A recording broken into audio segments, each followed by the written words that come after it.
What's up guys, and welcome to another episode of Career Mode. This is episode number 113, and what accent is that, seriously?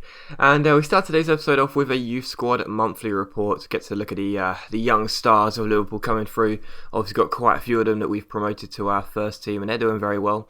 And here you can see what the next generation look like, and some actually look pretty poor, to be honest, and that is why I've decided to start trying to release them. You know, I mean, don't get me wrong, these are good players. They could turn into pretty decent players in real life within the next few years, but as you're going to see in the next few episodes, I start to release a couple because they haven't really developed the way I want them to. And to be honest, I think from now on I'm just going to sign the top range players, you know, just to have the best in the world kind of thing.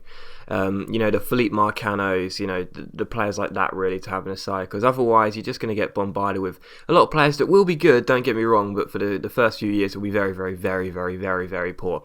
So with that in mind, I'm just going to sort of stick to the best ones possible, really. But of course, the first of the month does mean we get to see a squad report as well. Look at the players developing there, looking very nice indeed. And yeah, a couple I do want to get rid of, like Jordan Henderson, but other than that, they're looking quite good. But Felipe Marcano, oh, it's so heartbreaking knowing he's injured, because all of those stats are going to be going down. Typically the physical ones, which are his worst. You know, his mental attributes are insane, his technical attributes were pretty average, but his physical attributes are poor as it is, and now they're getting even worse. So Jesus, I think I'm going to have to send him out on loan. I don't want to do it, but I think I'm going to have to send him out on loan. But anyway, the first game of the episode is against Red Bull Salzburg Salzburg? It's Salzburg, isn't it? In the Champions League. And here you see Choi picking up the ball here. With Marcano injured, of course, it does mean in the centre of midfield we do have a little bit of a gap. But Choi is just a monster. He really is one of my favourite sort of unsung heroes of this side. And of course, the fact he's South Korean makes him even better. But yeah, he's 4 or 5 star skill. I think he's got a pretty decent weak foot as well, and he's really, really good at playing the ball through. Here you see another great ball by Choi, and there is JJ to finish home. I mean, I just really do like him. He's a superb player. But here's Gareth Bale down the right hand side. We're already 2-0 up at this stage. And Bale chips the ball in. What a clearance this was, but it comes back to Casemiro, heads the ball inside. Red Bull Salzburg couldn't clear. Bale gets the ball, plays it into Casemiro. It's a simple finish for the Brazilian holding midfielder, who I do believe I had captain in this game. But yeah, 3-0 up already. Poor old Salzburg, or Salzburg, I don't know how you pronounce it, I'm pretty sure it's Salzburg. We're just all over the place, and here you see a great header by Gareth Bale, real determination to get there, and puts it into the bottom corner. That made it 4-0 at this stage.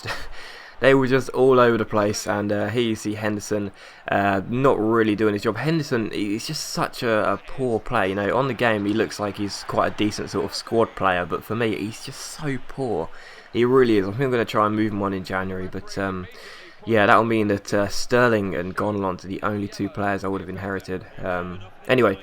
He see a penalty 55 minutes in, give it to Mario, of course, Super Mario, who ends up putting the ball straight down the middle, and that made it 5-0 at this stage, and that is also how the game finished. So just on a crusade in the league and the Champions League. It's just been an amazing start, really, to this season. It's hard to believe it's legendary at times, but yeah, there's no way I can like fully prove it, so you just have to believe me. But yeah, here you see, oh well, yeah, you can see it right there, it's legendary. I don't know why I just said that. But yeah, here you see the next game, away at bottom place in the league, Fulham. I think they were the team at the bottom, pretty sure they were. As we came to Craven Cottage here, and just a few minutes in, 21 minutes in even, Cavani plays through Gareth Bale, and the Welshman smashes the ball past Neil Etheridge. I think I'm right in thinking he's the Filipino goalkeeper. Might be wrong, might be 100% wrong, but I think I'm actually right about that. But yeah, that made it 1-0, and then El Qatari powered through the centre-back, don't know what he was doing up there, powering through and making it 2-0 with that left foot of his, even though it's right-footed, to make it 2-0. Such a goal-scoring machine at centre-back, he really is. And here you see Bale finding Wilshere. Wilshere playing the ball to Gareth Bale down the right-hand side. No one is going to catch the Welshman. Bale cuts inside, crosses the ball in, it's up in the air, but there is Sterling to head the ball past the goalkeeper and the defender lunging in. 49 minutes played, we were already 3-0 up, and poor old Fulham just all over the place. And we were just showing no mercy, really, to be honest. We were just literally just dominating from start to finish. We weren't giving up any easy goals. We were just going to keep on scoring as many as possible. Here you see Belander cutting inside Scott down, I think it was, and making it. Was that 4-0? Yes, it was. And here you see the 90th minute, Jack Wilshere picks the ball up. Doesn't really know what to do with it, just keeps on dribbling, gets taken down by, I'm not sure who it was, might be Brian Ruiz. But anyway, it's a penalty to Liverpool. We were literally just all over Fulham. They were really bad. We showed no mercy. And of course, the penalty taker is Edinson Cavani, who steps up, stutters, and ends up putting the ball straight down the middle. So 5-0 the final score. Absolutely superb. The last 3 games we've scored 16 goals, which is just insane, man. Absolutely incredible. Showing no mercy, of course. And yeah, 5-0 was the final score.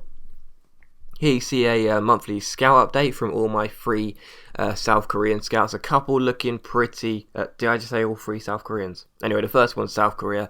Couple looking pretty poor, unfortunately. A couple look okay, of course, but the vast majority are looking pretty poor. You sort of know what to expect, really, when you're scouting nowadays, because it's just sort of how I see it, really. Sometimes you get like a really good player. Sometimes you get some average players, and then sometimes you get some really, really bad players. It's just, you know, it just depends how lucky you are, I suppose. But my scouts look pretty decent, you know. I think they've got 4 for experience and 5 for judgment on terms of stars, so that's not bad at all, really. But yeah, a couple looking pretty poor. But this guy, Guillermo Sanchez, I signed. I've got a Paraguayan player called Guillermo Sanchez, I think, so that's quite funny. But yeah, the Spanish guy hasn't really picked me up any decent ones, which is really sad, because I was hoping I'd get some pretty decent players from that nation. But yeah, here you see us take on Southampton for what I do believe is the last game of the episode. Southampton, of course, also another side that are sort of hovering above the relegation zone on this game at the moment, and in real life, I suppose. So obviously, as they came to Anfield, I felt very confident with our strongest side out. Here was Belander finding Gareth Bale down this right-hand side. Bale ends up cutting inside his man and goes and smashes the ball past Velfuizen. Lovely finish from Gareth Bale after a nice piece of dribbling. 1-0 to Liverpool. Here you see Bale once again using his skills here down the right hand side of the wing. I think it was Ryan Dixon, is that his first name? Was just having an absolute nightmare. But Bale's shot was well saved, but there was Edinson Cavani on hand to make it 2-0 to Liverpool. And just like the last couple of games, we were showing no mercy. We weren't going to give up just because we went 2 or 3 goals up. We were going to keep dominating. Sterling wins a penalty here after a nice scoop turn. Maya Yoshida takes him down. And of course, Edinson Cavani, I think, is yet to miss from the spot ever since we gave him penalty taking duties, and he doesn't start here. Lovely finish past the goalkeeper to make it 3-0. And here you see us playing out from the back as usual. No hoofs up the pitch, just a nice little piece of passing.